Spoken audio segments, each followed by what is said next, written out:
Well, guys, here in Georgia, Election Day looks a lot different than before. You may remember last year when there were long lines and frustrated voters. Well, not this year. Instead, poll workers hand you this. It's a 2-page list of new rules that bring about a number of changes in this year's midterm election. The new voting laws come on the heels of several close 2020 Georgia races. Georgia Republicans lost both Senate seats to Democrats, but Republican Governor Brian Kemp narrowly beat Democratic challenger Stacey Abrams. With Brian Kemp's support of the controversial Senate Bill 202, it was adopted by Georgia's General Assembly this year. Critics of this bill call it Jim Crow 2.0, out of concern that these laws further suppress voters in the state of Georgia. Senate Bill 202 shortens the runoff period from 9 weeks to 4 weeks, making it much harder for voters to learn about the new election and to request, fill out, and return an absentee ballot in time.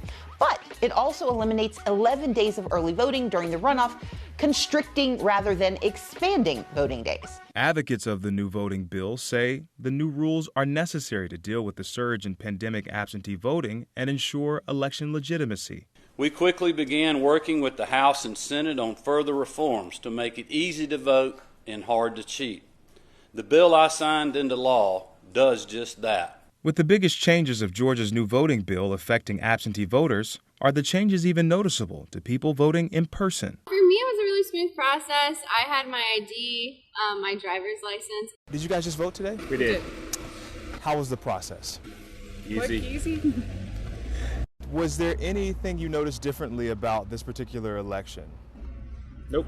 No, not at all. Nope. Thank you. Happy election. Katie Cassell, a candidate for Atlanta City Council, told us about her experience as a poll watcher last election. Last year, and last year we saw people who were waiting in line for 5, 6, 7, 8 hours. We were mapping out where all the boxes were last year for election, and we did the same thing this year, and there is probably one box for every 4 that were there last year.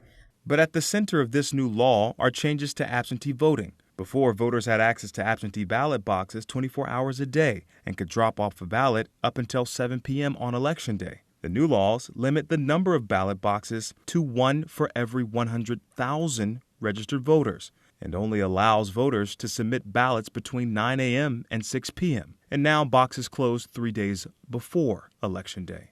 It's definitely not accessible, so it takes away the accessibility part.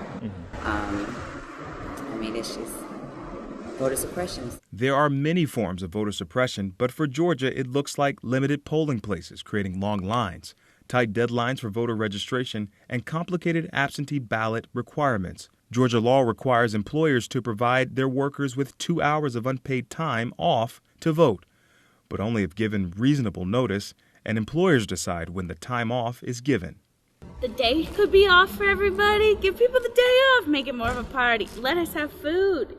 But you may remember last year when volunteers handed out food and drinks to voters in long lines. This year, there were no food or drinks because the new law makes it a misdemeanor for anyone to offer money or gifts, including food and drinks, to any voter within 150 feet of a polling location or within 25 feet of any voter standing in line to vote. Well, for Georgia voters who vote every year, there was no difference. This was a routine civic duty for them. But for new voters and voters who have to vote early, well, there were a few more hoops they had to hop through this year.